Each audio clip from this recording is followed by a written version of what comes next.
Իրենք խոսում էին ռեժիմի ապամոնտաժման մասին, այսպես ասած, խոսում էին միջուկային ծրագրի հրաժարման մասին, որ ստիպեն Իրանին, որպեսզի նա հրաժարվի ծրագրից, խոսում էին նաև հրթիռային ծրագրերից կամ հրթիռային համակարգը կրճատելու մասին, բայց մենք տեսնում ենք, որ որևէ կետ չի կատարում Իրանը եւ մենք տեսնում ենք, որ Իրանը շատ ավելի ամուր է հիմա կանգնած, որովհետեւ փաստացի ինքն է վերահսկում Հորմուզի նեղուցը եւ դա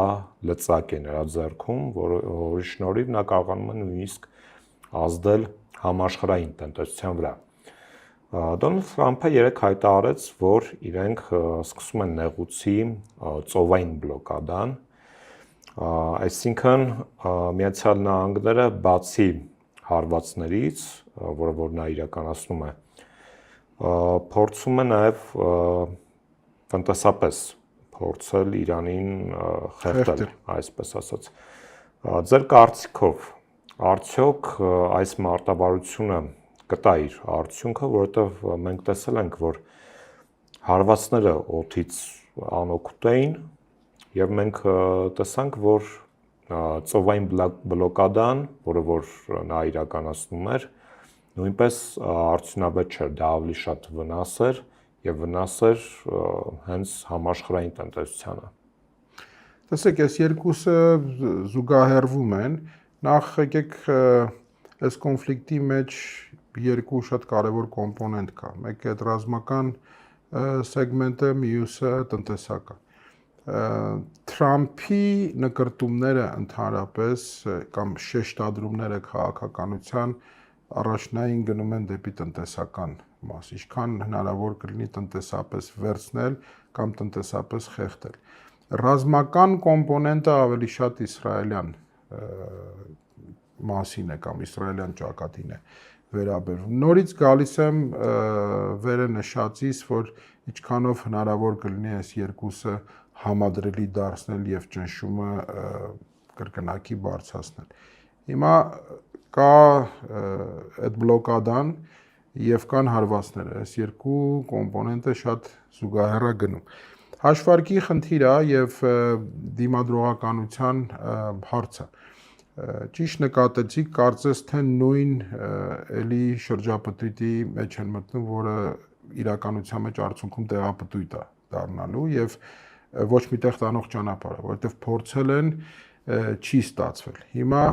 միգուցե կրկնապատիկ, եռապատիկ կավելացնեն ռազմական մասը, հա, ինչու չեն փորձում ցամաքով։ Չեն կարող, շատ պարզ, որովհետև այստեղ կորուստները նախ սարսափելի մեծ կլինեն, ինչքան էլ փորձեին օրվա իշխանությունների փոփոխության դեպի տանեն, այնուամենայնիվ չի ստացվել այդ մասը, միգուցե թեոկրատիկ առումով որոշակի թուլացում կա, բայց չի ստացվել առաջին հերթին ժողովրդի համերաշխությունը կոտրել, սա շատ կարևոր հանգամանք է, ինչի հաշվին դիմադրողականությունը ավելի բարձրանում է եւ շատ ավելի դժվարանում է հասնել, այսպես ասենք, ռազմավարական այդ նպատակներին։ Այսինքն այդ ներհասարակական պայթյուն որևէ ձևով դժվար է հիմա ստանալ, պարզ պատճառով, որովհետև մենք տեսանք քանիցս, որ շատ ծանր իրավիճակում հայտնված, ինչքան արագ կարողացան մոբիլիզացվել եւ դա առաջին հերթին նորից եմ կրկնում նույն ժողովրդի շնորհքով, որովհետեւ ժողովուրդը շատ կուռ մնաց, անկախ նրանից ինչպես է վերաբերվում իշխանություններին, միևնույն է այստեղ ավելի այսպես գերիշխեց հայրենիքի, պետության, երկրի ինստիտուցիոնալ հիշողության, քաղաքակրթական, բարձր քաղաքակրթական պահը, այնպես որ այս իմաստով առավել եւս, եթե փորձ նույնիսկ կատարվի ցամաքով նման գործողությունների, ես կարծում եմ, որ դա իբնե արդեն ուղղակի դատապարտված է եւ դա միանշանակ մտնում է այդ հաշվարկների մեջ, դրա համար այդ քայլը ես գոնե տեսանելի ապագայում դեռևս չեմ տեսնում։